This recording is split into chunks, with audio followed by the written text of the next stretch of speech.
And the screen is not visible.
Okay, now it is visible. So good morning to all of you. Some more students are to join. Let them join. Last class we have been discussing about flood and flood management, and we have seen the causes of flood, types of flood, and we were discussing about the different measures that can be used for flood control. And I've told that there are two types of measures which we use for flood control. One is non-structural measures and one is structural measures. Structural measures means construction or maintenance of something is structural measure. That is basically involving civil engineering. So in the structural measures, the physical works. Physical work means construction of something physically. And in non-structural work, it may be some action plan to avoid the impact of the flood, like vacating the people or spreading awareness. Those are non-structural measures. Let us see the next slide.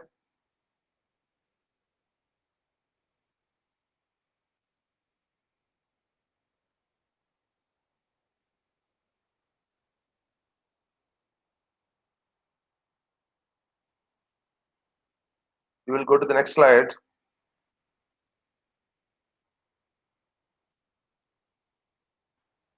So see some of the structural measures. Construction of a dam or reservoir, construction of an embankment.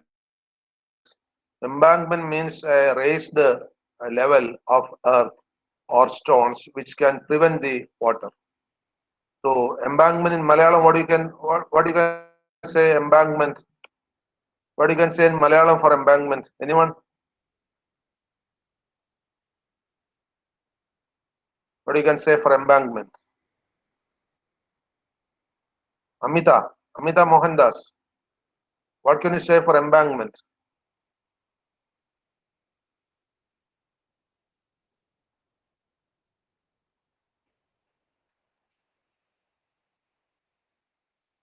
So Amita doesn't know.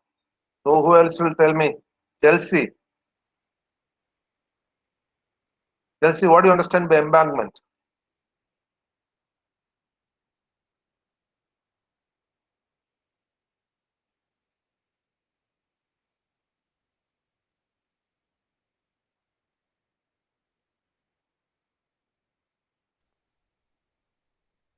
Chelsea, can you hear me? Yes, sir. Yes, tell me what do you understand by yes, what do you understand by embankment?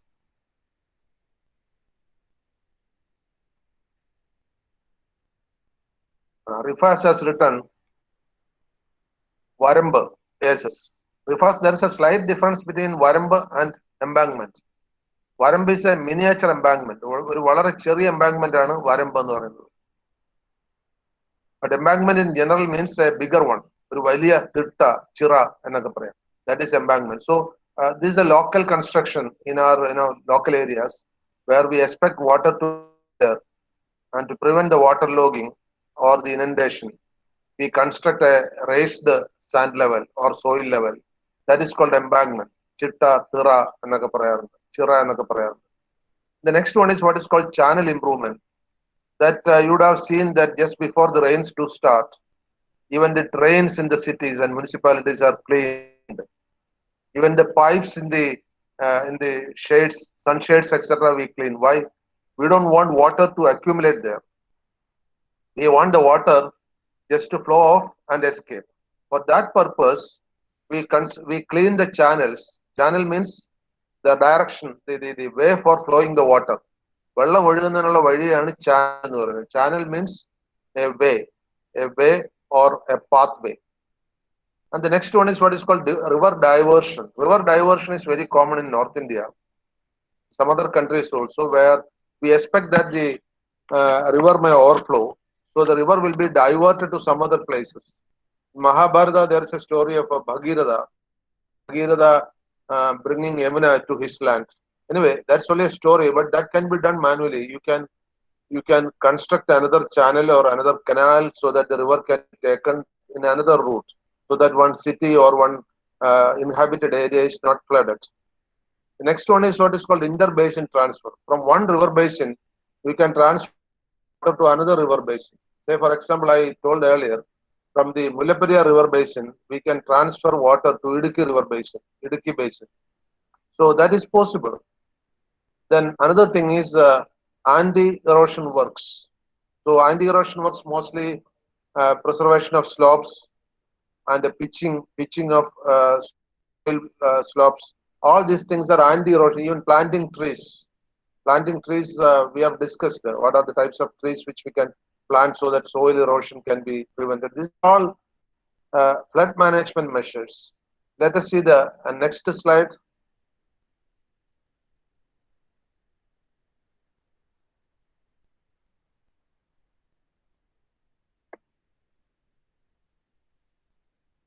So non-structural measures means which do not basically involve depth engineering construction. The first one is flood forecasting. For example, now the Central Meteorological Department (CMD) Government of India has got a system. Any flood is coming, they will predict well in advance so that we can evacuate people, we can take precaution measures, we can have hazard management systems installed. All these things can be done. Another one is what is called floodplain zoning. Floodplain zoning means we can demarcate different areas by different colors so that if rain is this much, this area will be flooded. If rain is this much, this area will be like that. Corresponding to each, like the earthquake zoning, we can have floodplain zoning so that based on the rainwater intensity, the rain intensity, these are the areas which will be flooded. That is possible. Then another one is what is called flood fighting. So what are the measures by which we can fight the flood? Say, for example, keeping a small boat. In Kutanad area in Kerala, always they keep a small boat at home because they don't know at what time the flood will come. So that is a flood fighting measure. Then flood proofing, especially for certain areas, you can have, well in advance, you can plan such that flood proofing, entry of water into that area can be prevented by some means. Okay. Then the next is what is called flood insurance. You know that you can insure anything, your house, your vehicle, and of course, the normal insurance doesn't carry flood. So they will ask you whether you want flood insurance. Why? Because flood insurance is a bit more costly compared to a normal insurance. Say, for example, if you insure the entire household things, it may cost you only 20 or 30,000 rupees per annum. But if you want to go for flood insurance also, it depends on what area your house is. It may go 2-3 times that amount. But still it is possible. So what happened when the flood came in Chennai? Very rarely people insured in Chennai for flood because Chennai is an area which is not affected by floods. We take Ernakulam or like Porbandar, these are areas where flood is very common. But Chennai was such a place where they never expected flood. So none of the workers do have insurance there before the Chennai flood came. But nowadays people are having it because otherwise, workers will be damaged beyond repair. And then relief and rehabilitation we can do in advance. Rehabilitation means even before the flood is coming, we can take the people to rehabilitation centers. Rehabilitation centers means Punaradhivasa Kendrangal, where people can stay for some days or some weeks and the logistic supply chain can be arranged there, food, the water, etc. can be provided there. That's a temporary measure. See the next slide.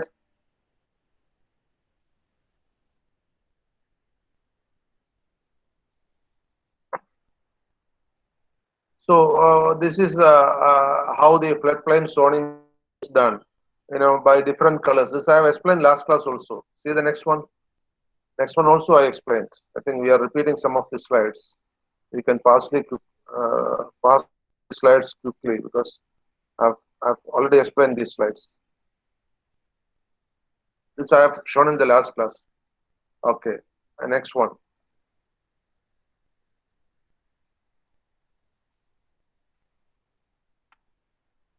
So in India, the flood forecasting is done by the meteorological department, interpreted by the Central Water Commission. 1958, the Central Water Commission was commenced in India, CWC. Engineers are managing it. The CWC members are mostly those engineers who qualify the engineering services exam, IES exam. They'll be from civil, mechanical, electrical, electronics, computer science branches coming through the IES examination. Okay, see the next slide.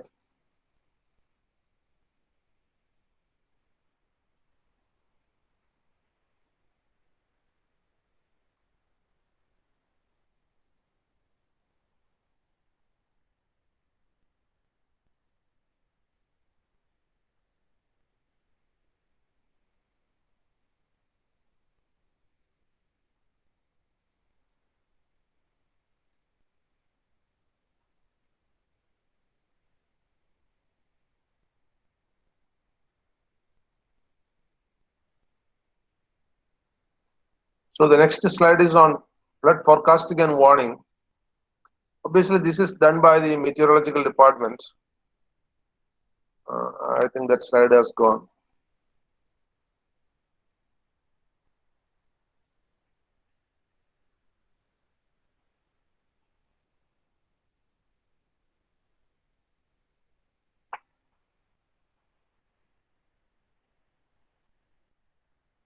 Not visible. Okay, anyway, let it come. You know that two types of data we collect: the hydrological data and the hydrometeorological data, which I discussed in the last class. And this data can be transmitted by different devices like wireless, like satellites, telegram, internet, etc. This can be transferred. And the data analysis is done by different mathematical tools like statistical techniques. Even statistical software can be used for data analysis, and that is how this data analysis is done in a systematic way. And obviously, the data dissemination can be done by different methods. Data dissemination can be done by the government agencies, private agencies, social media, and the television and newspapers, etc. And the flood management, of course, you know that the flood management includes the scope of controlling the flood and taking care of the damages when the flood is happening. So it's not only forecasting, flood management also includes what are the ways in which the flood can be controlled to have minimum damage. So we have got different forecasting stations. Nandita, you are showing some slides which I have shown earlier. We skip one by one. These slides I have seen in the last classes. Please pass on some slides. Still more. All these have been discussed earlier. So it's only a duplication. Please come again. Yes, next. Next. Next. These things I have discussed in the last class about the number of stations, etc. Yes. I discussed about the zones also. Yes, this also I discussed last class. Yes. Next one I think is the last one. Next slide. Yeah, this is where we have to see. We can construct a previous slide. Previous slide. That is levees. Now this is what is called a levee. Levee means a wall along the banks of rivers. In big rivers we do it so that the river will not flood over to the nearby areas. Especially in countries like Egypt, this is very common because Egypt. Now, which is the river in Egypt? A major river in Egypt. It is always flooding. Two of the biggest rivers in the world are which are the two of the biggest rivers in the world? Let me see whether somebody can tell me which are the biggest rivers in the world. When you study about flooding, you should know that. Anyone? Which are the longest and biggest rivers in the world? There's a doubt long, existing as to which is yes. so long rivers, Yes, Samina. Nile, Pardon? Nile River of Samina, unable to hear you. Once more. so Nile River of Egypt. So, Nile River of Egypt. You are right. And I think some people also have written it. Rifas, Swadika, Shibi, Vishnupriya, Revadi, Jisi, all have written Nile is the river of Egypt. When I was a school student, we used to study that the Nile is the longest river. But now there exists a doubt. We used to study that Nile is the longest river and Amazon is the biggest, the widest river. But nowadays people say that Amazon is the longest also. There's a confusion. Anyway, Nile and Amazon are very long. Nile is not as big as Amazon because Amazon is in thick forest area. Nile is also, in the African continent. Amazon is in the South American continent. But both are big. But Amazon forest is more compared to the African forest. So in Nile, many places the Nile is almost spreading because the ground level of the river is almost plain. So that in the plain areas the river will inundate. Inundate means flow over to wider area. So many places in Nile River we need what is called levees. Even in small rivers, sometimes levees may be required. Levee means it's a bunt where you have a hard core and on both sides of the hard core, some soft material like the soil or pebbles will be filled. This shows the diagram of a levee. Okay, so don't forget what is a levee. A levee is a bunt constructed by human beings. So let us see the next. That may be, I think, the last slide in this one. Let us see the next slide.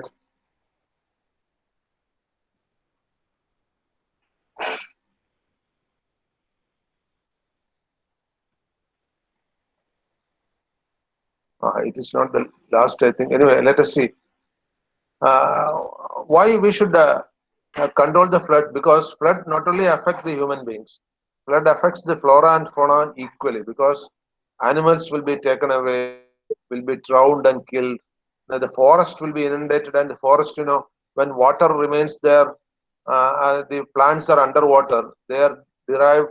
They can't get or they are possibly deprived of sunlight and oxygen. They become white in color and ultimately they get decayed. So forest going underwater is never advisable.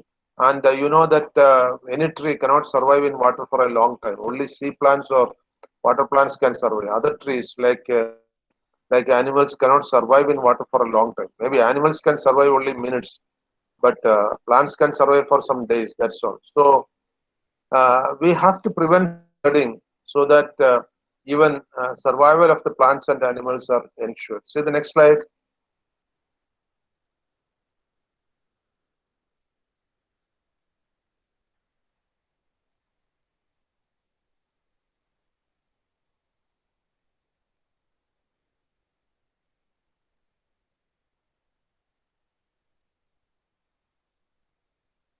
I think that is over. The slides in this flood is over. So we will pass on to our next chapter. Next chapter. This slide is over. Next chapter we will pass on to. Next chapter is very interesting now because next chapter is on coastal erosion and coastal disasters. Let us see, because why now the coastal disaster is more important.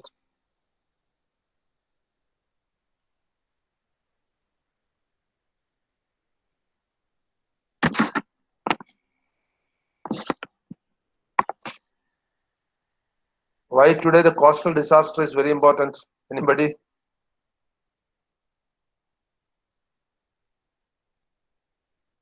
Tell me why the coastal disaster is very important today.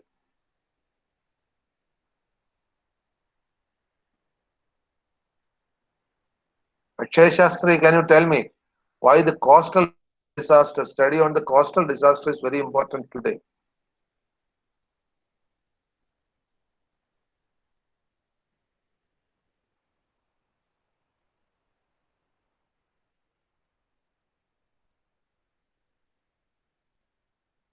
Akshay, not Akshay, Agash Shastri, not Akshay. Agash Shastri, can you tell me why the coastal disasters you have chatted?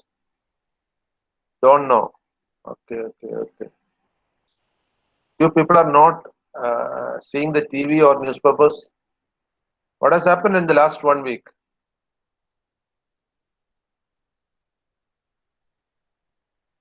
Anupama, yes, what has happened in the last 1 week?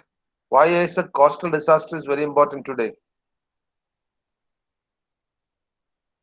Anupama, yes. Sir, Yes. sir, ചുഴലിക്കാറ്റ് വന്നു. Cyclone. Yes, a cyclone came. A cyclone came. That cyclone has devastated our. Chelsea has written Daute cyclone. It is not Dauke actually. It is Taukte. Taukte. Touke. Taukte. Okay. Chelsea can correct. I'll put the spelling here. Touke. Taukte. Okay. Malayalam they accent it as Taute, but it is actually Taukte. So spelling I typed is right wrong. Taukte. Okay. Here U-K-E, not T-K-E. Taukte. Okay. This is a spelling. Here U-K-T. Taukte cyclone. It has damaged a lot of areas. It actually formed somewhere very near to the Minicoy island of Lakshadweep. And from there it started. It traveled through the coast and it reached the ground very near to Porbandar in Gujarat. What was the highest speed of that cyclone? Cyclone, anybody knows what was the highest speed? Anyone? Those who have seen the TV. Only 2 days back it touched the ground, touched the coast. And anybody can say what was the highest speed? Let me see who is seeing TV or reading newspaper. Harikrishnan KP. Do you see TV news?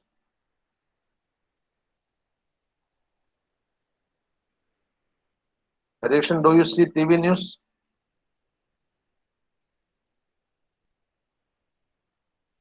Something on the chat box. Yes. So tell me, what was the highest speed of?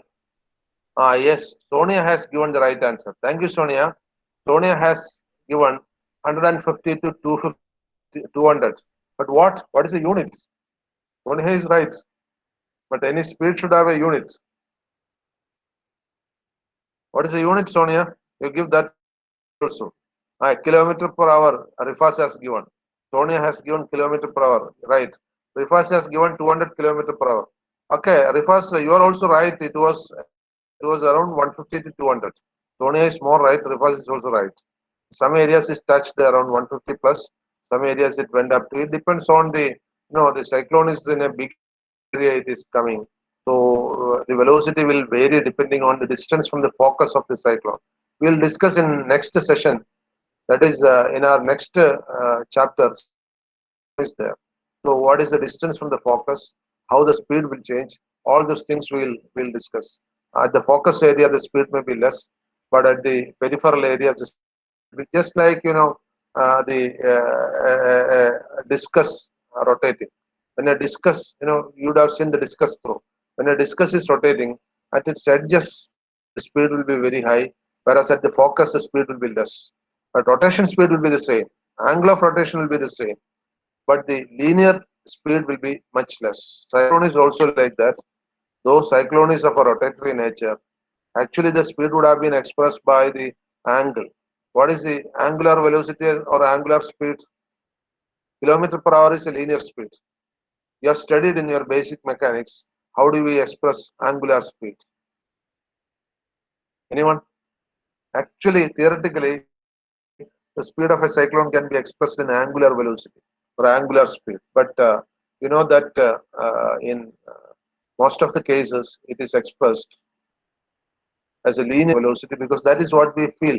This is linear velocity what Sonia and Vikas have given. The angular velocity can be expressed in degrees per second or radians per second. Radians per second is most common given for angular velocity. But wind velocity, we never say angular velocity because wind is what we feel actually. So this is that is why the present day that that is very important because Taute has just now gone, and many of the people in Gujarat felt the impact of Taute. And now today it is heard that tomorrow another cyclone is forming again in the Arabian Sea. We will get its details maybe by how the cyclone is formed. I will explain to you next chapter when we are seeing. So this is on not cyclones. This chapter is on coastal disasters. Coastal disasters, one of the reasons may be cyclones, but there are so many other reasons are there. So many other reasons may be by tides will be there, by tsunami will be there, so by high waves it may be there. So all these are by wind alone it may be there, by even direct wind. Cyclone is actually rotatory wind, but direct wind also can cause damage. So all these things do cause damage to the coastal area. So coastal damage is involving all these things, and of course, wind, waves, tides, and currents. Current means water current. I have told in one of the classes that there is current inside the sea, water current. Water current. Can any one of you give me the name of at least one water current? Water current means jala pravaham. We have two types of water current: hot water current and cold water current. Ushna jala pravahum, Shida jala pravahum. Can any one of you give me at least one any one water current name? I just want to see whether you are aware of it. Name of any one water current? Anyone?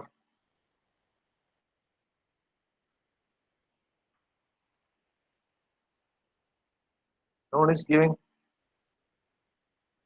You have studied in your school days. Interestingly, yesterday I was taking a session for engineering college teachers. I asked them a very pertinent question.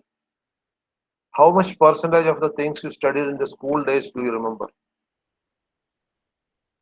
I'm asking you again.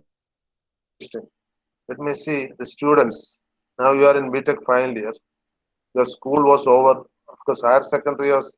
I take only up to 10th standard because the old days school was only up to 10th standard.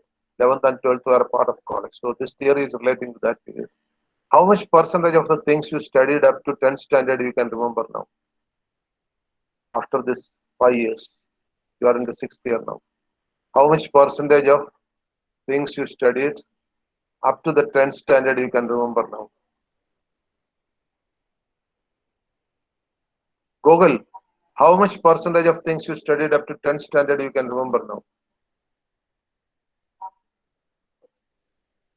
And the next 2 slides you can pass because I have covered that topic. You can just show and pass. And Google, can you tell me how much percentage of things you studied up to 10th standard you remember now?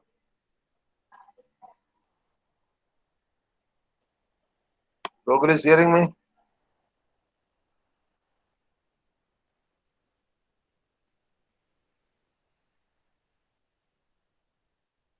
Yes. Give me how much percentage?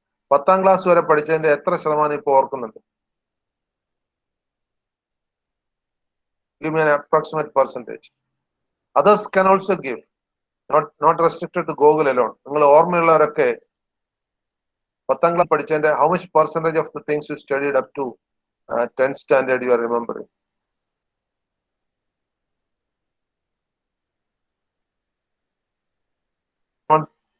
Just want to see how much you can remember.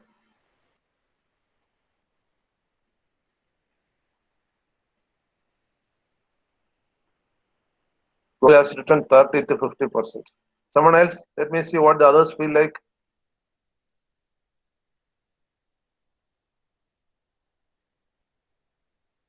Google is remembering 30 to 50%.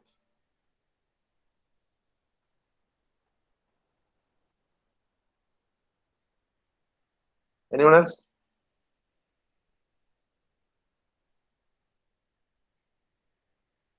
GC, how much you remember?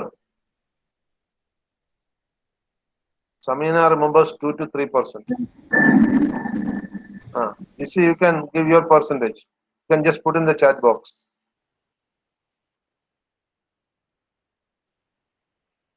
So Google is 30 to 50%, Samina 2 to 3%.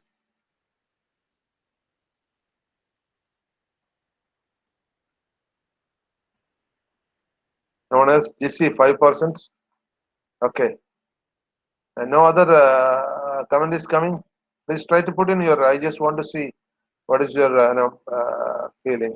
Sonia 15 to 25%.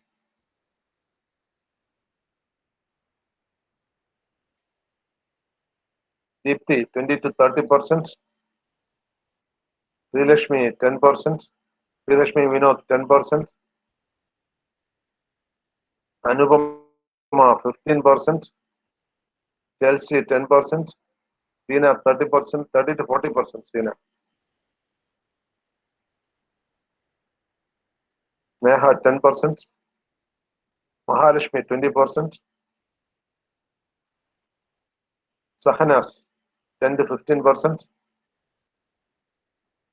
See the variations. Kavya Kayar 20%. Ushmala 25%.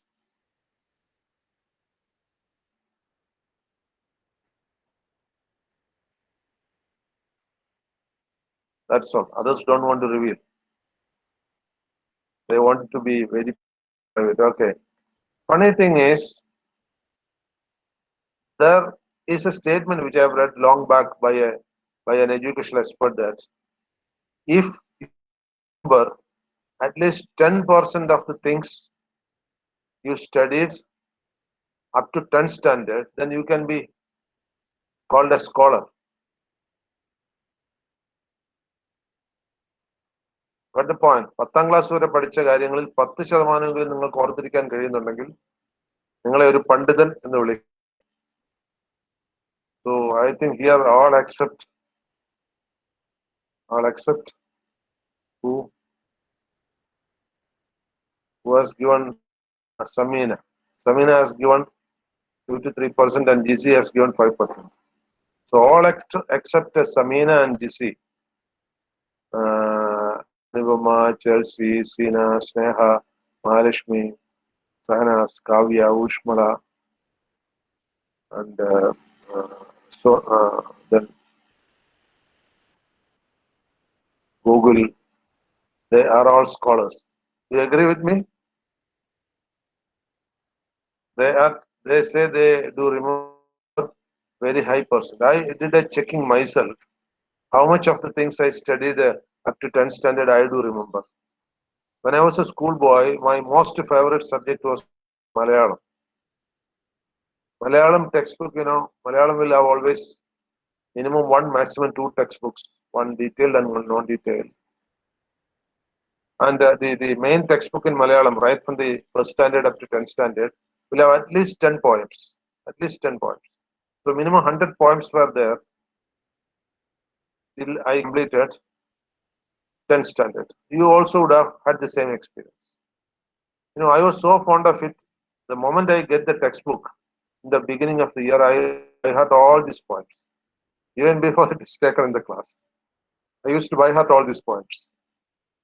And when the teacher starts the class, I can recite it without referring the textbook. I made it a habit because I had a specific interest in that. And that means minimum I would have by hearted more than 100 poems. No, I tried to recollect it. Only 3 poems I could recollect fully. Only 3. 7 poems I could recollect partially. Means some lines only, not fully. So how many? Maybe totally it may be equivalent to 5 or 6 out of 100 songs, 100 poems which I have studied.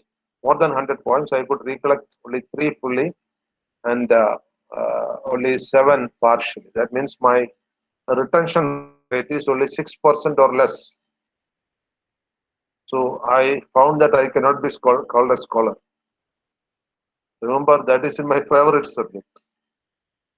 So if you can go back to your school books and go through it, you will understand exactly how much percentage retention is there. Maybe you may have a bit higher retention because you are only 5 years away from that school level. But even in my case, Malayalam, I was supposed to have the highest retention because I always read and write and speak. And so Malayalam, I am not out of touch.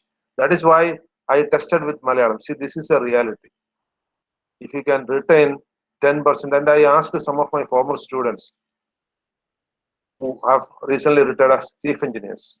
They passed out in the 80s, BTech. BTech is enough to become even a chief engineer in government or in private. I asked some of them how much percentage of the engineering they have studied they remember. Most of them told that less than 1%. And then I asked them what you did in your service. They were all saying that mostly what we did was only man management, not engineering. So only at the basic level of junior engineer or assistant engineer, you have to use engineering. When you become the next stage, assistant executive, superintendent, chief engineer, or member secretary, you have to never use engineering. You almost forget it also. That is why I have seen that many of our former students who are having key positions in the government or private, like chief engineer or member secretary or something like that, whenever there's a small engineering problem, they come back to the college. Many times I used to ask them why you are coming back. You have also done a BTech. Then the same answer they say, sir, we forgot the entire engineering. Now we are only managing things, and that too mostly man management. Of course, man management is the most difficult. For example, the principal of a college need not be involved in a subject. But teaching, why? Because I just want to be, you know, to be live with the subject. So otherwise, I will forget all these things. Whatever I've learned so far, I've been principal for around 9 years now, 9 plus, nearly 10 years. I've been principal in 4 colleges. But then also I have been engaging a subject. Why? Because if you don't read and don't don't update yourself, you are outdated. Quite natural. Whatever intelligence level and whatever academic background you are having will be good for nothing. This will happen. So what I suggest is, if you want to keep awake your in the last semester of BTech, the same thing is going to happen to yours. So if you want to keep updated, always read something, get involved in something, do some research, do some studies, etc. Then only you will be knowing engineering by the age you are 50 plus. Okay, the question. Come back to, so that is why when I ask school level things, you are unable to say many of the things at school level. I know that you cannot answer. It's not your fault because you remember only less than 10%. And our brain is basically an electrochemical memory. An electrical memory will not fade, but chemical memory will fade, and our brain fades. Many things, actually, that's a boon. Only because we can forget, we can live happily. We cannot forget whatever has happened to you in the entire period here so far. You will not be able to even live happily. So nature has given us a boon that we can forget easily things which we don't want to remember. One way it is good. From the academic point of view, it's not good. Now, in the coastal side, one of the major impact causing phenomena is what is called tsunami. Now you know tsunami. Before the tsunami came to Kerala, nobody in Kerala was knowing about tsunami. Tsunami was not a word heard so far. Even I came to know about that word tsunami in my 30s only when I was reading a book by Sol Bello. Sol Bello has been in Japan for some time. She's a well-known writer, English writer. When I was reading her novel, she says at some place that when she was staying in Japan, all of a sudden the hotel people gave an alert that you have to run to the top floor because the waves are expected up to 30 meters. So she had to immediately get into the lift and go up to the top floor and take the asylum there. And that is how I first heard what is a tsunami. So I understood that tsunami is a high wave. Tsunami can come because of earthquakes, because of tidal waves, normally earthquakes only, because it is very high waves. And the height of the tsunami can go up to even uh, up to even 60 meters. Normally the wave height will be 20 meters or more. So if the tsunami comes, it will go up in the seashore, and if some buildings are there nearby. Basically, in India, we have got what is called a Coastal Regulatory Zone, CRZ, Coastal Regulatory Zone Act, which says that the sea coast and the river coast you should not construct anything. As per the existing CRZ rules in India, 1 kilometer away from the sea, only you can construct something new now. But remember, in most of the coastal areas of Kerala, the houses are close to the sea because for the already existing houses, the CRZ rule is not applicable. I've seen last 2 3 days in the TV that many of the houses are falling into the sea. When the sea waves are coming, the houses are falling into the sea. And especially in Trivandrum, there was a very scenic area called Shangamukam Beach. I used to go there many times with family or alone and see the sea, just enjoying it because Shangamukam was in the heart of the town, very near to Trivandrum airport. Now that beach has vanished. Not only beach, next to the beach there was a main road, the road which is going to the airport. When that road has been partially taken away, nearby there is a church, very famous church in Kerala, Vettugadu Church. Even the compound wall of the church has been taken away by the waves. So sea erosion, coastal erosion is very common in Kerala. And obviously tsunami is not very common because so far we had only one tsunami. It is expected any time, but only one we had. Even last week there was a tsunami in Malaysia, but it was a smaller one. It didn't come up to Kerala. Only big tsunamis. And we are lucky that tsunami doesn't have any originating point anywhere near Kerala. Last tsunami came from Malaysian side, from Indonesian side. So we don't have a tsunami area close to Kerala. We are lucky. And we are also lucky that compared to all other areas in Kerala, Palakkad is the safest area from all the natural calamities point of view. That you can keep in mind. Palakkad is the safest zone from all the natural calamities point of view. Earthquake, we are not highly affected. Only minor earthquakes will come. Flood, we are not much affected. Wind, we are not much affected. Cyclones or storms, we are not much affected because we are in the valley of the Sahyadri. Sahyadri, is a long hill range. Starting from Sahyadri starts from, many people have got the wrong notion that Sahyadri is belonging to Kerala only. No. I was also having that notion in my childhood days, but when I went to north for my studies, I understood that Sahyadri is starting from Gujarat. It covers Maharashtra, it covers Telangana, it covers Andhra, it covers Goa, it covers Karnataka, it covers Tamil Nadu. Of course, it goes up to the south and up to Kanyakumari, Sahyadri range is there. So Sahyadri is a long mountain connecting 6 7 states. And obviously, Kerala is fully protected by Sahyadri on the eastern side. That protection is the highest for a place like Palakkad. Except in very hilly or slopy areas, there is no much risk. In hilly areas, there is a risk of landslide. But we don't have sea coast. Palakkad is one of the districts, very few districts, which is not having a sea coast. Okay.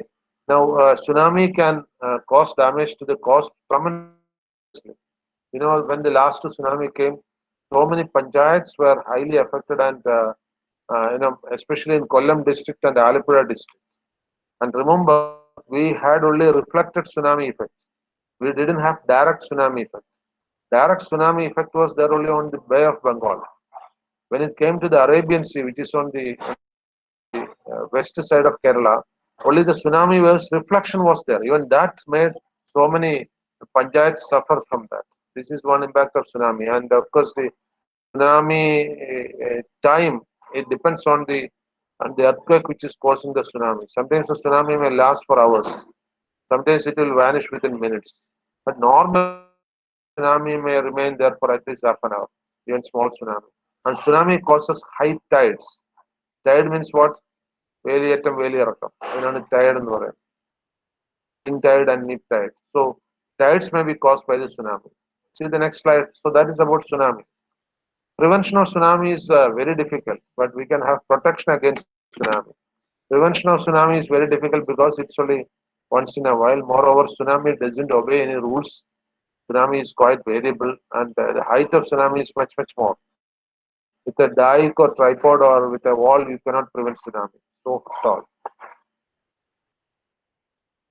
Then damage due to water coming from the sea. Many times the water level in the sea will come up.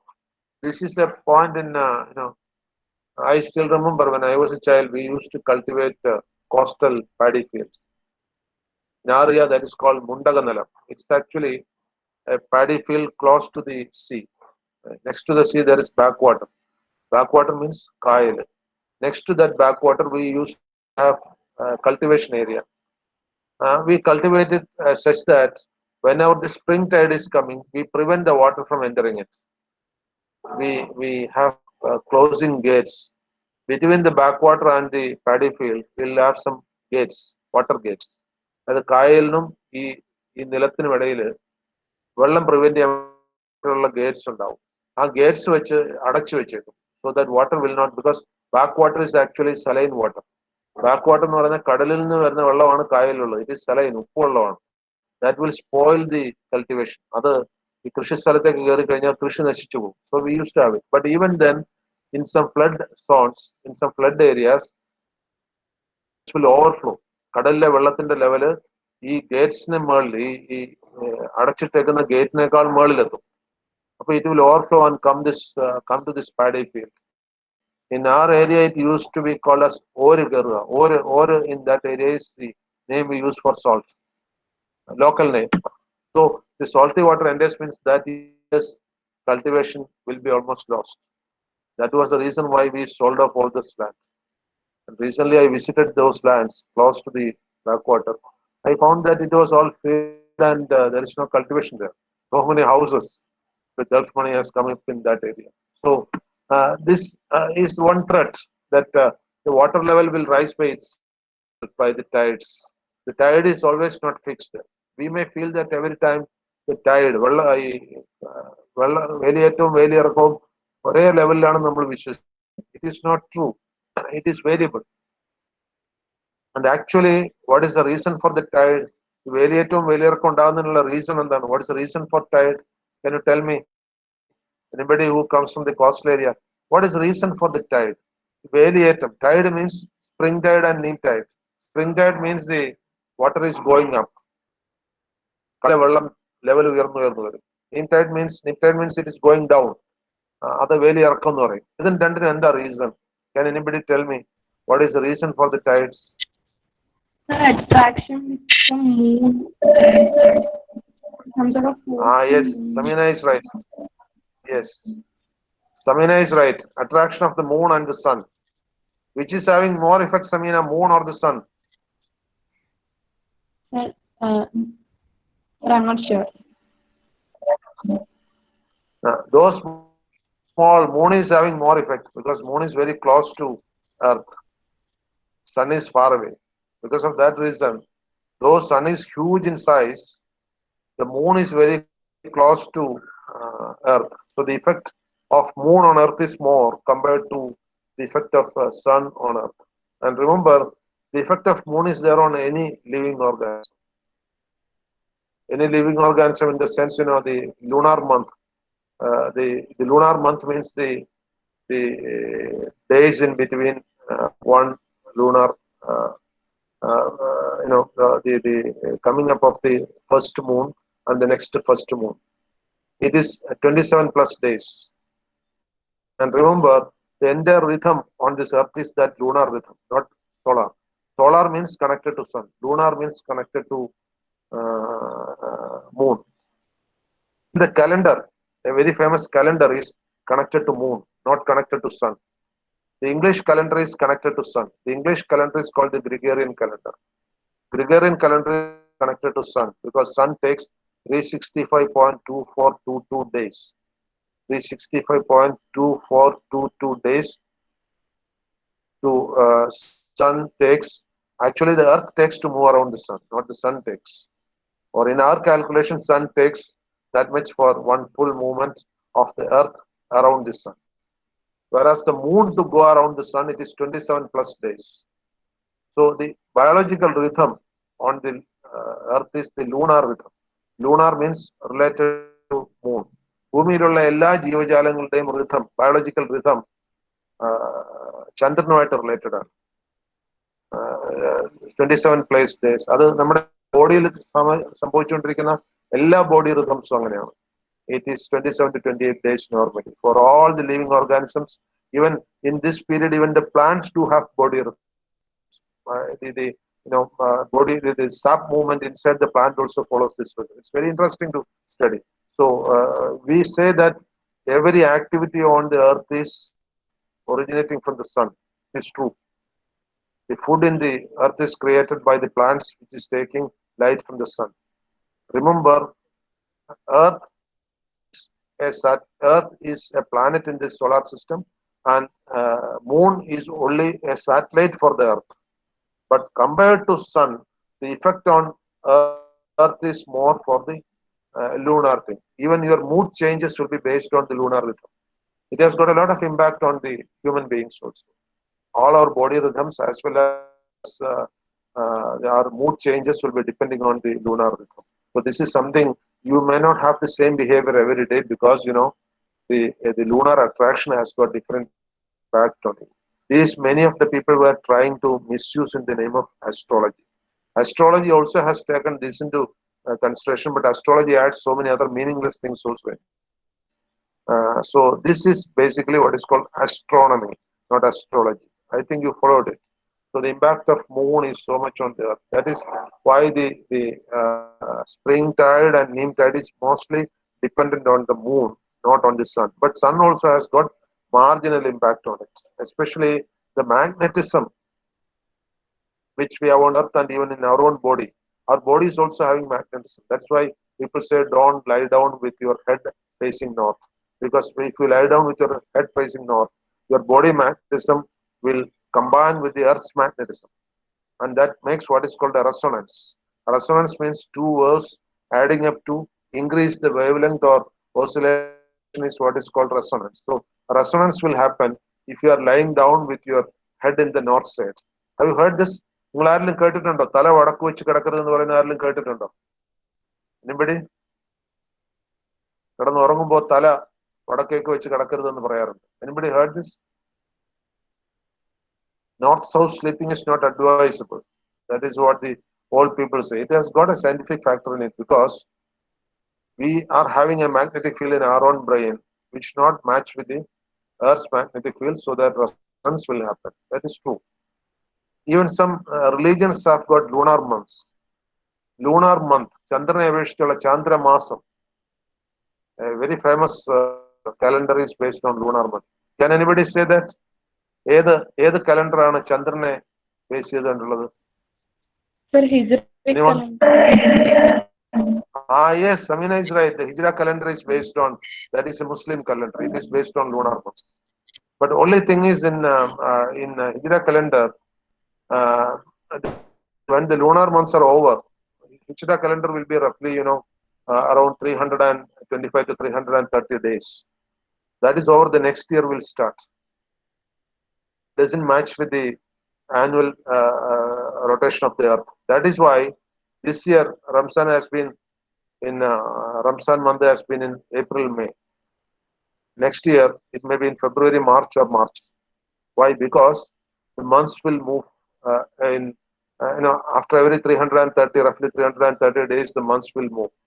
12 months of lunar calendar, 27 or 28 days only will be there. Sometimes it may be 27, sometimes it may be 28 based on the moon's occurrence. അതുകൊണ്ട് ഹിജ്റ മതത്തില് ഹിജ്റ കലണ്ടറിൽ ഇസ്ലാം മതത്തിന്റെ ഹിജ്റ കലണ്ടറിൽ ഒരു വർഷം 360 ദിവസം ഇല്ല, 330 താഴെ ദിവസം ഉണ്ടാവും. Because of that reason, എല്ലാ വർഷവും മാസങ്ങളുടെ occurrence മാറി വരും. In English calendar, this June 1st will be almost similar to next year June 1st because only not 7-8 days difference is there. Why that point not 7-8 days difference? Because actual calendar is 364.2422, but approximate calendar we take in the Gregorian calendar and Julian calendar is 365.25. So the difference between 0.25 and 0.2422 becomes 78 days in 10,000 years. 10,000 വർഷത്തിലൊരിക്കൽ 78 ദിവസത്തിന്റെ വ്യത്യാസം വരും English കലണ്ടറിൽ. ഹിജ്റ കലണ്ടറിലോ ഒരു വർഷത്തിൽ തന്നെ 30 ചില്ലുവാനും ദിവസങ്ങളുടെ വ്യത്യാസം വരും. അപ്പൊ ദാറ്റ് ഇസ് എ ഡിഫറൻസ്. അതുകൊണ്ട് ഇംഗ്ലീഷ് കലണ്ടർ അഡ്ജസ്റ്റ് ചെയ്യുന്നത് 10,000 വർഷത്തിലൊരിക്കൽ 78 ദിവസത്തെ കറക്റ്റ് ചെയ്യും. അതുകൊണ്ടാണ് 100 വർഷത്തിലൊരിക്കൽ മിക്കവാറും ഒരു ദിവസം കറക്റ്റ് ചെയ്യും. That system is there. അത് ഫ്രാൻസിലാണ് അതിന്റെ the SI system is controlled in France. അതുകൊണ്ട് 100 വർഷത്തിലൊരിക്കൽ റഫ്ലി 100 വർഷത്തിൽ വേണ്ട, ശരിക്ക് 120 വർഷത്തിനിടയ്ക്ക് മതി. അപ്പൊ 120 വർഷത്തിനിടയ്ക്ക് ഒരു ദിവസം കറക്റ്റ് ചെയ്യപ്പെടും. നിങ്ങൾക്ക് അറിയുമോന്നറിയില്ല, it will be announced in newspapers. Once it was corrected long back in my childhood. അത് കഴിഞ്ഞ് ഇതുവരെ ഉണ്ടായിട്ടില്ല. ഇനി 10-60 കൊല്ലം കഴിഞ്ഞിട്ടായിരിക്കും. ഇനി may be after my life is over only that correction in calendar will come. മറിച്ച് ഹിജ്റ calendar gets corrected every day. So which is more sensible calendar in that way? It depends on how we annual ആയിട്ട് count ചെയ്യാൻ എപ്പോഴും English calendar ആണ് പറ്റുന്നത്. English calendar, you know that it started as the Julian calendar. Now it is called the Gregorian calendar because Pope Gregory corrected the calendar with this 78 days correction in it. Not 78, 76. 268.2422, 78 days correction. Pope Gregory another corrected. That's why the present calendar is called the Gregorian calendar. Okay. Anyway, you got an idea about the calendar. Let us come back to the slide. Oh, slide has gone away when I was discussing this. That is one difficulty with us. Okay. So I was saying that not only the tsunami, the high floods also will do damage. The high waves also will do damage. And the most devastating damage on this coastal area is always due to cyclone. ചുഴലിക്കാറ്റാണ് തീരപ്രദേശത്ത് ഏറ്റവും കൂടുതൽ damage ഉണ്ടാക്കുന്നത്. The reason is high waves will come. Okay. Then storm will come. ഈ cyclone എന്ന് പറഞ്ഞു കഴിഞ്ഞാൽ ഇതിൽ 3 കാര്യങ്ങളുണ്ട്. There is a strong wind, strong waves, strong rain, and strong tides. All this combined in a cyclone. That is what recently happened. The last 1 week, devastating damage was there on the Kerala area because of this reason. Because you know that all this will be combined, and that is how the cyclone is basically causing a huge damage to the coastal area. And so cyclone we will study in detail in the next chapter when I will discuss cyclone causes and how it spreads. And now just keep in mind that cyclone is causing a lot of damage like tsunami. Then another thing is what is called coastal erosion. Coastal erosion can be caused by waves, coastal waves. ഈ തിര ഇങ്ങനെ അടിച്ചുകൊണ്ടിരിക്കുകയല്ലേ, coastal റീജിയനിൽ തിര ഇങ്ങനെ അടിച്ചുകൊണ്ടിരിക്കുക. By the time you observe, sometimes huge waves may come. Of course, in some areas, the waves may be very weak. Whereas some areas, I told that Shankamukham is one area where the waves always used to be very high. വലിയ waves വരുന്ന ഏരിയയാണ് Shankhumukham. Though it is like that, since it is in the heart of the town, തിരുവനന്തപുരത്തിന്റെ ഹൃദയഭാഗത്തായതുകൊണ്ടാണ് people used to visit Shankhumukham.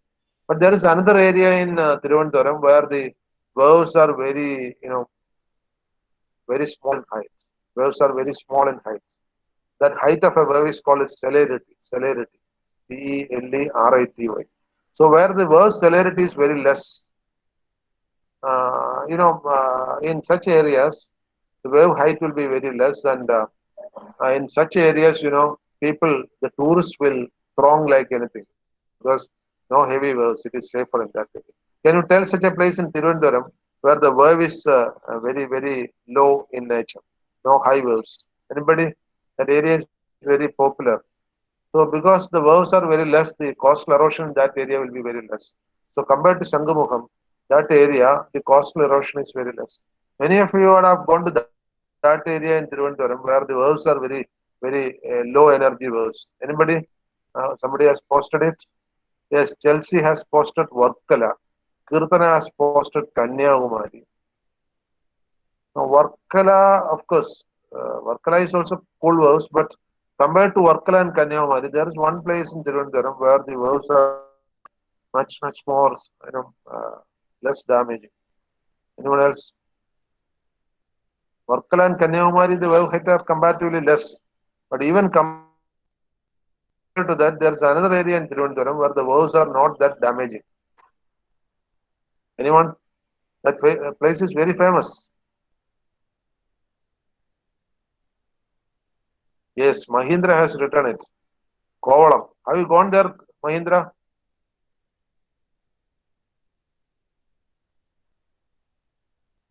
Yes or no? Mahindra has seen there the waves? Yes, good. Okay, the waves are very, very small waves. You feel like getting into the water.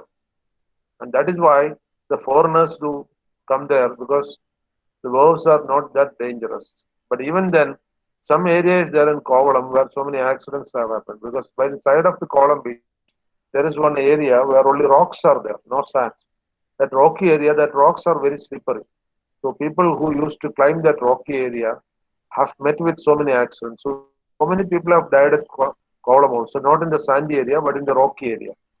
When I was there at working at Tiruvandhuram, I used to visit Kovalam very frequently because Kovalam, one advantage is the evenings are very pleasant in Kovalam. First thing. Second thing is in Kovalam, they compared to the Shangamukha area, the waves sound is very less, no huge sound.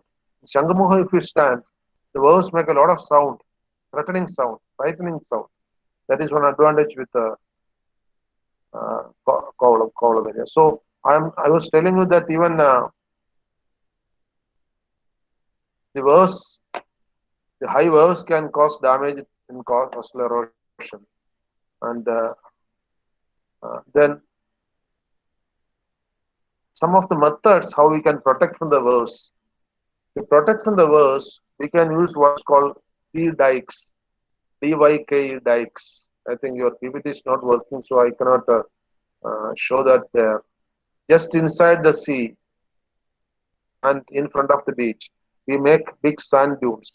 Manalu vari Koonal undakum. In Shangamukham, it used to be very common, so that the waves will not come inside that easily.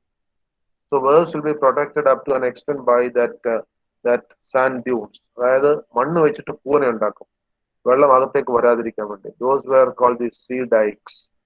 And of course, those in many beaches it is there. But I've seen that in the eastern coast. Say if you go to Marina Beach in Chennai, Marina Beach is very widespread beach. Very wide means the beach width itself will be half a kilometer. In Kerala, the beaches are not like that.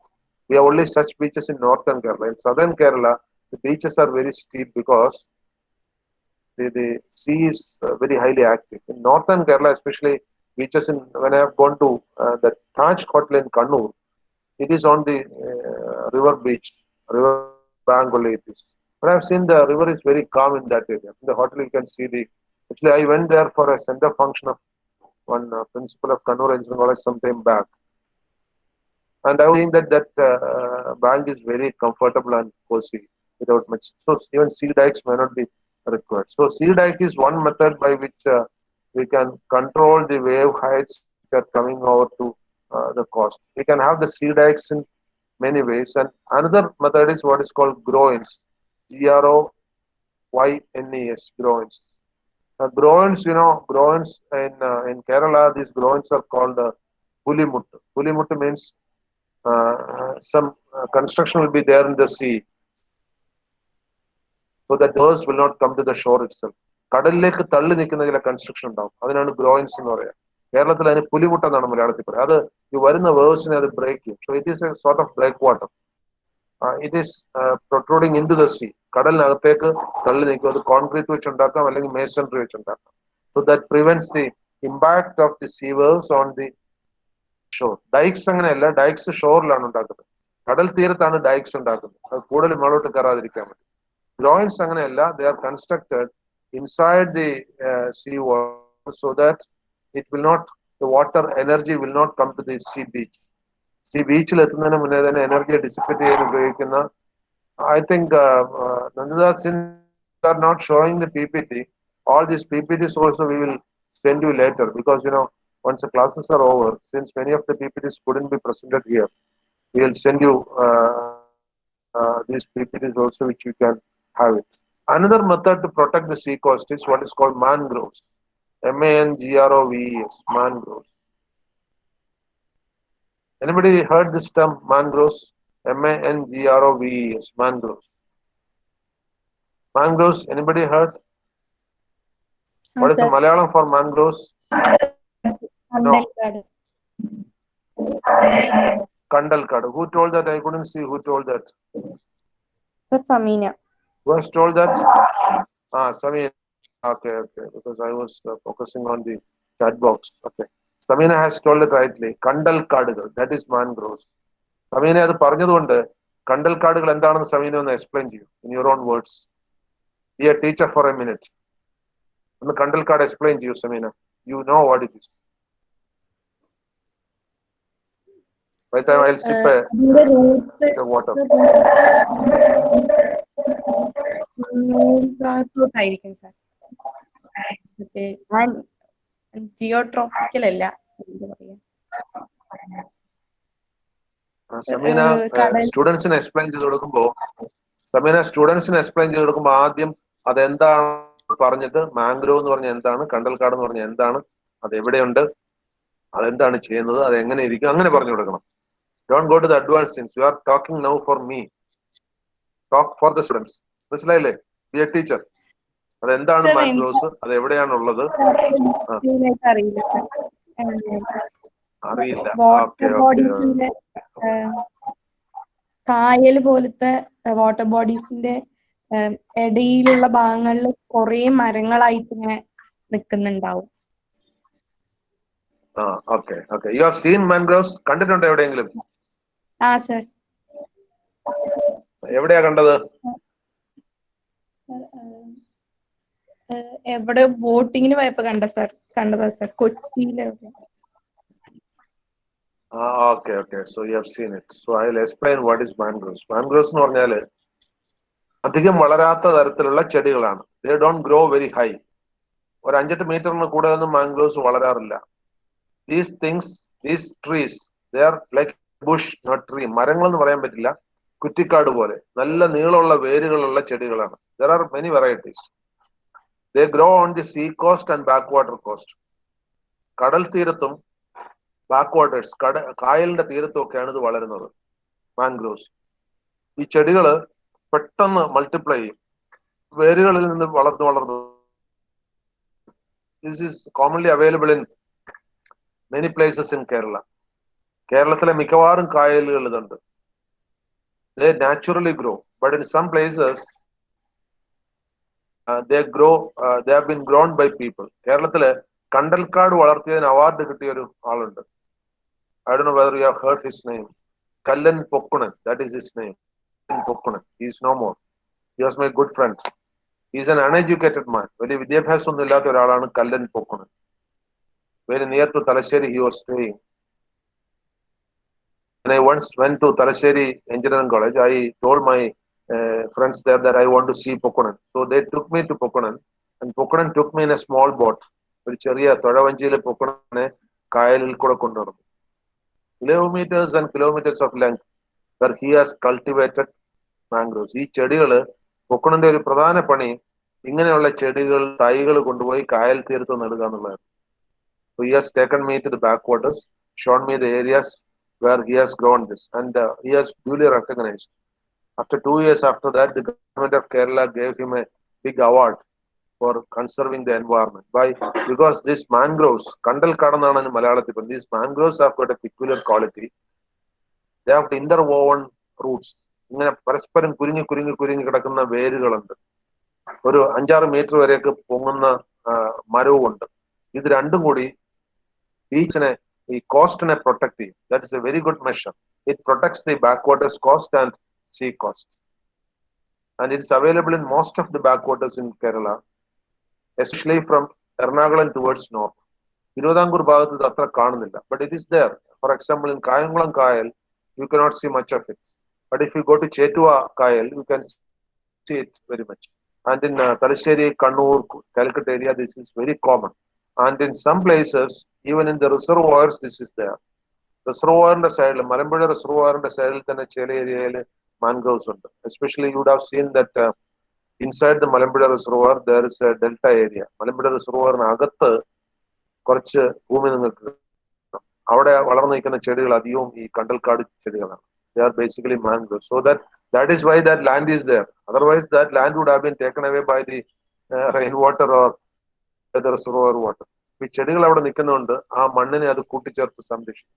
That is mangrove. So mangrove is one best technique for conserving the coast in coast area. And Kerala's environment and climatological condition is very good for this mangroves. So spelling of mangroves is that it has come already. Nandita, you take the next slides. I've discussed so many things after this slide which you are showing. So please show the next slide.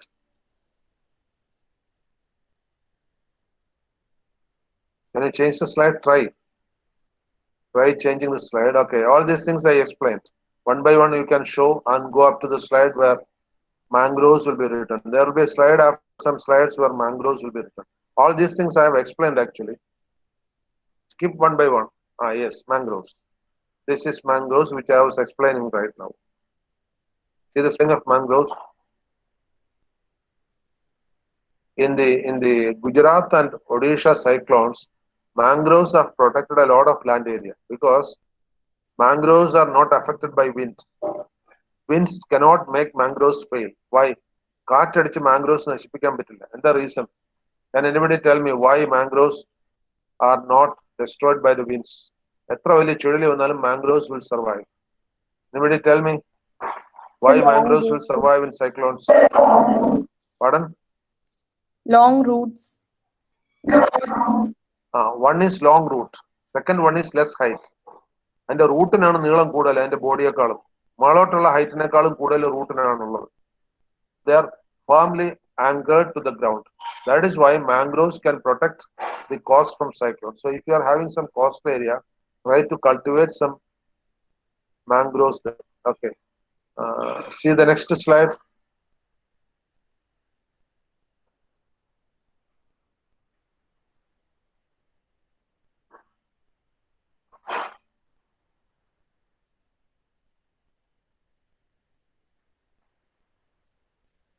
These are all on mangroves, but in mangroves, in addition to mangroves in coastal areas, there will be coral reefs. Coral reefs in എന്താ പറയാ മലയാളത്തില്? Anybody? Coral reefs. In many countries, close to the sea coast, coral reefs are available. Anybody knows what do you call for coral reefs?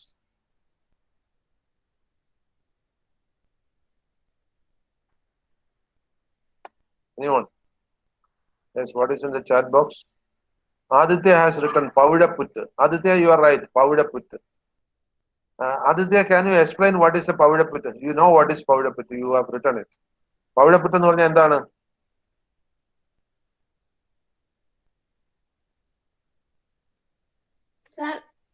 കടലിലൊക്കെ ഉണ്ടാകുന്ന ചെടി.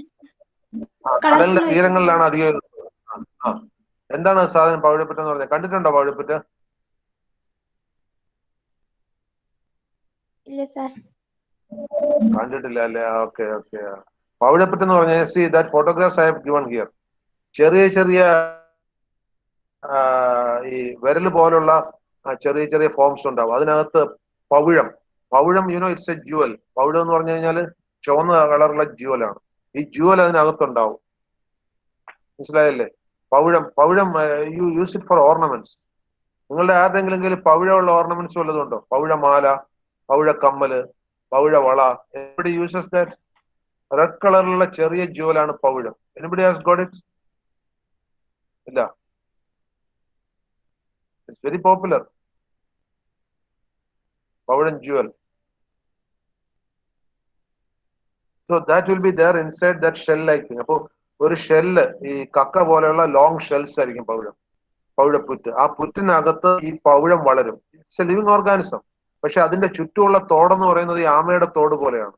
ഇതിനകത്തുള്ളത് മരിച്ചു പോയാലും ആ തോട് അവിടെ നിൽക്കും. So there will be life coral reef as well as dead coral reef. That will be very close to the shore. കടലിന്റെ തീരത്തിനടുത്താണ് അധികം ഇത് കാണുക. അധികം ഈ തീരത്ത് നിന്നൊരു ഒരു 100-200 മീറ്റർ തൊട്ട് അങ്ങോട്ടായിരിക്കും ഇത് ഉണ്ടാകുക. In Lakshadweep and all, this is very common. So these reefs prevent the erosion from the sea coast. ഇതിങ്ങനെ സ്ട്രോങ് ആയിട്ട് നിൽക്കുന്നത് കൊണ്ട് കടൽ തീരത്ത് നിന്നുള്ള ഇറോഷനെ, മണ്ണൊഴുകി പോകുന്നതിനെ ഇത് പ്രിവെന്റ് ചെയ്യും. That is the environmental protection which the coral reefs are giving. Okay, so excessive mining of coral reefs. എന്തിനു വേണ്ടിയാണ് ഈ കോറൽ റീഫ്സിനെ മൈൻ ചെയ്യുന്നത്? പലയിടത്തും ഈ കോറൽ റീഫിനെ, ഈ പവിഴപ്പുറ്റിനെ ആളുകൾ പറിച്ചെടുക്കും. For what purpose? To take that jewel. I told that പവിഴം is jewel. So to take away that jewel, actually they are slowly growing animals. To take away that jewel, the people harvest it. But so damages the environment also. See the next slide.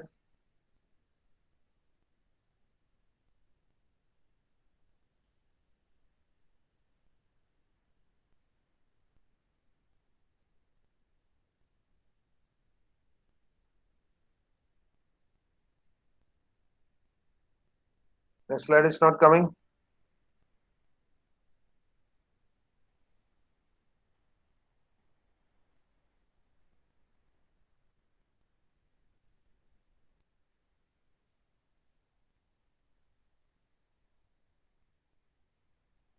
Okay, it's not moving. Let us forget about it. So prevention of the destruction of coral reef is also very important for controlling the flood. Then okay. That slide gives you why the reef has to be protected. It can prevent the storms. It can depletion of essential symbionts. All these things can be ways in which you can protect the destruction of the coral reef. So outbreak of reef destroying animals are also there. Obviously, coral reef can be destroyed by human beings, animals, fishes, as well as natural disasters like storms, depletion of essential symbiosis, chemical pollution, oil pollution, etc. And see the next slide. That will be on why the oil pollution should be controlled. See the next slide. Okay. Why the oil spill should be controlled? Because oil spill will destroy these things. Oil spill will destroy the coral reef as well as the fish life. So for coastal destruction means even the coastal livelihood is there. ഈ തീര സംരക്ഷണം എന്ന് പറഞ്ഞു കഴിഞ്ഞാൽ തീരം മാത്രം സംരക്ഷിച്ചാൽ പോരാ, തീരത്തെ ജീവികളെ കൂടി സംരക്ഷിക്കണം. Because you know the coastal people are dependent on the fish varieties which are in the sea coast. കടൽ തീരത്തുള്ള മത്സ്യം ആണ് the livelihood of the people who are living there. So that also, the protection of that also comes into the coastal protection. In India, there's a special army for protecting the coastal area. You know its name? ഇന്ത്യയിൽ coastal റീജിയനെ protect ചെയ്യാൻ ചാർജുള്ള ആർമിയുടെ പേരെന്താണ്? Anybody?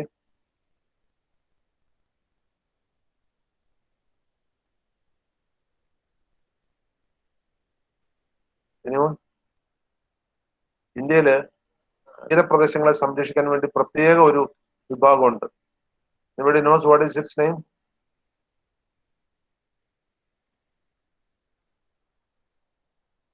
ഇല്ല.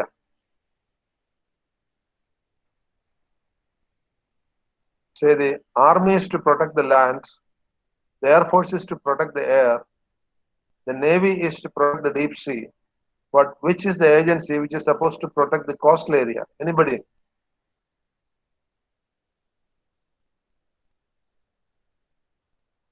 Yes, Revati has come up with a right answer. Indian Coast Guard. You are right. The Coast Guard. That is, there is another body like this, BSF, Border Security Force, which is supposed to protect the borders with Pakistan, China, etc. So Coast Guard. Jaydev has written Coast Guard. It's the same. Whether it is Indian Coast Guard or Coast Guard, it's the same. Many countries do have Coast Guard. So the Indian Coast Guard is the agency. So this slide you just see, you have to control the oil spill also, because if the oil spill is not controlled, the coral reefs and the fish will be damaged.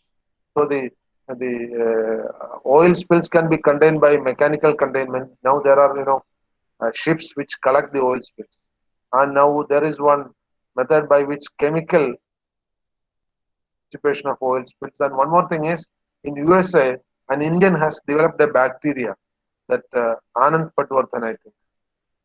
Anand Chakrabarti, not Patwardhan.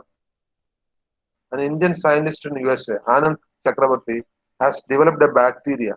That bacteria is called oil-eating bacteria, particular cyanobacteria type. It will eat oil if you release to sea. Many times the ships will spill oil on the sea. So if oil is there on the sea surface, it will spoil the fish. It will kill the birds which do land on the sea, and it will damage the coral reef, etc. So if oil is spilled from the ship into the sea, he has developed, and he had to fight a lot in the federal court of USA, because it's a new living organism. The federal court of USA said that nobody can give birth to a new living organism. But Chakrabarti won that case in the court because he said that this is not new, it's only a modified living organism. He modified another type of cyanobacteria for this, and so he got the patent for that. That is now widely being used. See the next slide.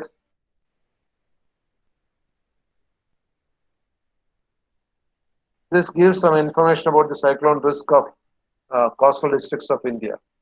And coastal districts of India, you see that 80% of the districts in Kerala are coastal districts. And so, compared to most of the other states, Kerala is the highest percentage coastal districts, because Kerala's width is very less, and Kerala's length is much more.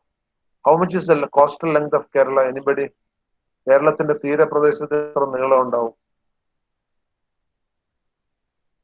They're all staying in Kerala.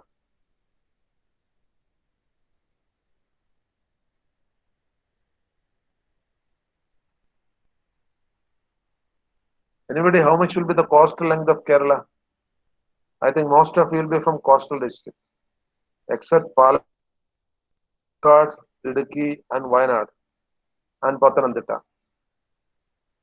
All other districts in Kerala, all the remaining 10 districts in Kerala are having coastal regions.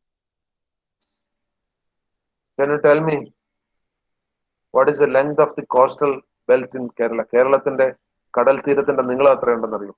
This is a common information which you should have.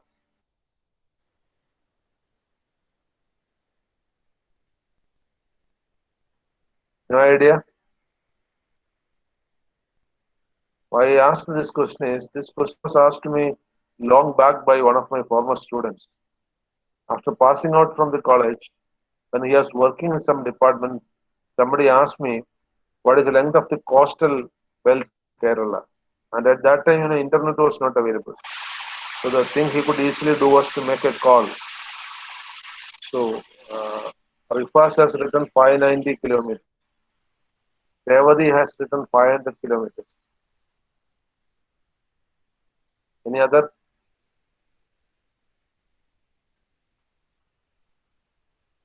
Both these are not correct. Vigneshwaran has written 580 to 600 kilometers.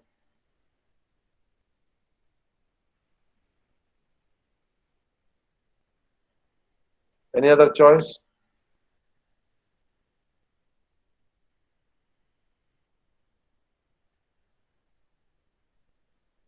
See who gives correctly.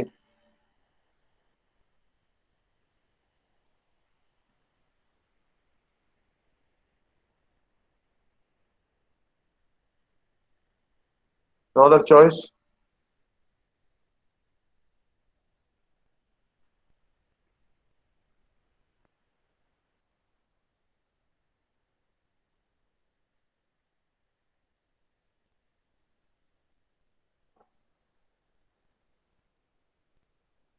Okay. So out of this, Rifas and Vigneshwaran are very close to the answer. Revati, of course, it's around 590 to 600 kilometers, the coast length of Kerala. You are right. Earlier it was a bit more. Earlier it was around 700 kilometers, but now it has been read because Kanyakumari district has gone to Tamil Nadu. Instead, we took some areas, Palakkad district, some areas we have taken from Palakkad district as well as Wayanad district. We took some area from Tamil Nadu, and Kanyakumari district was given back to. So in the pre-independence area, Kerala used to have around 700 kilometers coast length. Now it is around 590 to 600 kilometers. So you are right. So we are very much closing to our. Some more things are there in coastal uh, disasters, which we will see in our next class. And obviously, uh, Nandita, you can close the recording. I would like to get a feedback from students on one or two matters. Nandita, please close the recording. Students, please don't leave. I want some one or two answers from you.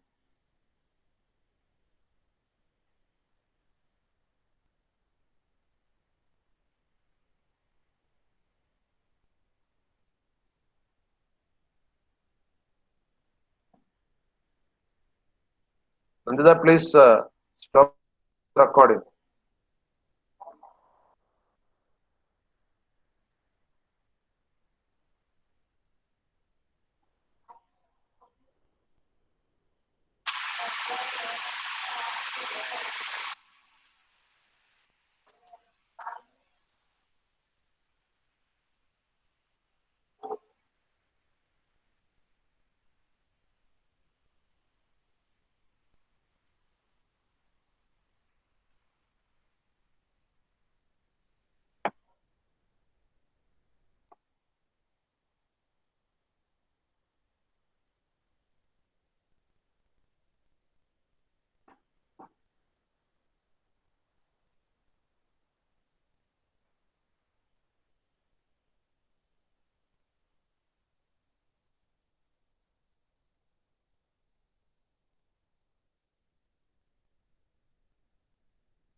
So I just want one or two answers from the students because the university has requested us on the our comment on the effectiveness of online teaching. How much effective? I want all of you to give a small answer on that. How much effective is this online teaching?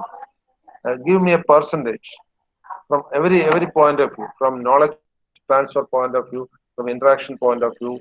How much effective is this online classes in your opinion? Please put in the chat box how much effective in a percentage level is the online class compared to the conduct offline classes. ഈ online class എത്ര ശതമാനം effective ആണ് നിങ്ങൾക്ക് ഒന്ന് chat ബോക്സിൽ ഇട്ടാൽ മതി how effective is the online class ഒരു പെർസെൻറ്റേജ് ഇട്ടാൽ മതി അത് കഴിഞ്ഞിട്ട് you can quit no problem അങ്ങനെ ഒരു പെർസെൻറ്റേജ് ഇതിൽ ഇട്ടിട്ട് each one of you quit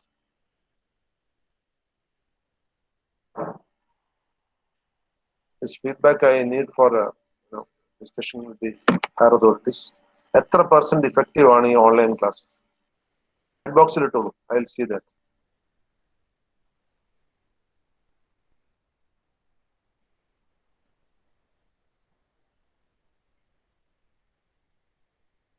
by taking so much time ഒരു പെർസെൻറ്റേജ് ഇടാൻ ഇത്ര ആലോചിക്കാനുണ്ടോ യാ Mahindra 50%. Then others also can put. Let me see. Seena 40%, Sri Lakshmi 50%.